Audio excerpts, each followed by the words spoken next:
Jangan pernah percaya sepenuhnya sama media sosial. Kita lagi diadu domba nih. Tahu pidato Ibu Sri Mulyani yang mengatakan bahwa guru honorer dan dosen adalah beban negara.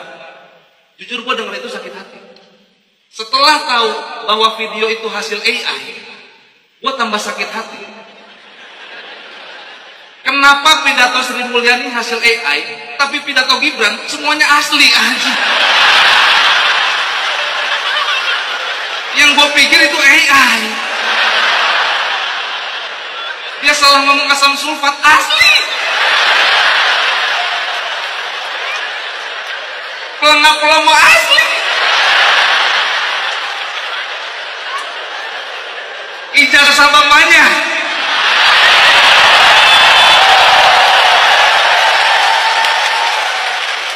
Menurut lo asli atau palsu? Silahkan tulis di kolom komentar bintang.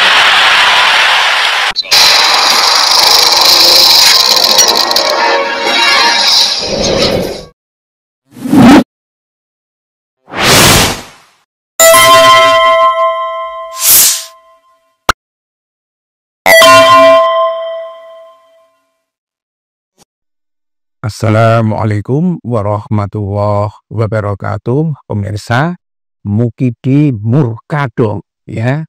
Ini mukanya Gibran kayak dilempari kotoran manusia ya, dimaki-maki di depan umum ya. Dan terlebih dari itu ya, ini forum stand up comedy kayaknya, tetapi kemudian bertanya kepada yang nonton itu, ijazah bapaknya, artinya bapaknya Gibran asli apa palsu. Dan satu forum itu yang kayaknya jumlahnya sampai ribuan mengatakan bahwa ijazahnya bapaknya Gibran palsu. Coba bayangkan pemirsa, satu video yang muncul diposting oleh Kang L di X ini ya, muka Gibran seperti dilempar tai. Kalau ini kan wapres. Gambarnya mukanya Gibran bagus sekali. Ya, tetapi karena dia menjadi ajang objek yang menjadi lucu-lucuan, ya kan? Ya, ketika komedian ini mengatakan bahwa pidato Sri Mulyani yang mengatakan bahwa guru honorer dan dosen, mungkin yang dimaksud adalah dosen honorer itu beban negara, itu adalah pidato AI, itu pemirsa. Saya biasa menyebutnya AI, Intelligent Artificial, ya. Sakit hati aku, ya. Tapi kenapa pidatonya asam sulfat itu asli, pelongo-pelongonya asli, ijazah palsunya asli, artinya betul-betul ijazah palsu. Dan ijazah bapaknya palsu apa asli? Kemudian semuanya teriak, tapi isinya anak muda semua, bukan generasi pro sembako nih, ya. Semuanya menjawab palsu. Satu pukulan yang saya kira kalau Termul mendengar ini semua nangis darah ini, ya. Kalau Termul ya mendengar tentang komedi ini, stand up komedi ini, nangis darah, lapor kepada Jokowi, Pak Jokowi, jenengan dianggap ijazahnya palsu. Terus sambil nangis-nangis begitu, terus ngambil sembako. Ya ora apa-apa nek kabeh-kabeh kok dianggap palsu gitu kan. Logikanya Jokowi kan untuk menutup itu kan tidak pernah bisa membuktikan apa yang memang tidak bisa dibuktikan. Jadi sekarang ini tampaknya ya, ini kata sejumlah ada kata-kata yang sangat bagus dari Abdul Patriotiku ya. Pernah ada yang minta 10 pemuda untuk mengguncang dunia. Ini kalau tidak salah itu Soekarno. Datangkan kepadaku 10 pemuda, akan kuguncang dunia. Ternyata itu kegedean ya. Majelis Konstitusi, Mahkamah Konstitusi hanya butuh 1 pemuda untuk mengguncang dunia, ya, yaitu Gibran. Ketika aturan MK diubah, muncullah 1 pemuda itu yang tidak memenuhi syarat ya, usia, tidak memenuhi syarat administrasi karena ijazahnya diduga sangat palsu, bahkan tidak ada ijazah SMA, ya, tidak memenuhi syarat akal sehat karena ternyata plongonya itu keterlaluan gitu kan, ditampilkan untuk menjadi wakil presiden di Indonesia. Dan akhirnya terguncanglah Indonesia itu gara-gara ya bapaknya menekan MK dengan cara mengawinkan ketua MK itu dengan adik tirinya. Kabarnya begitu, ya.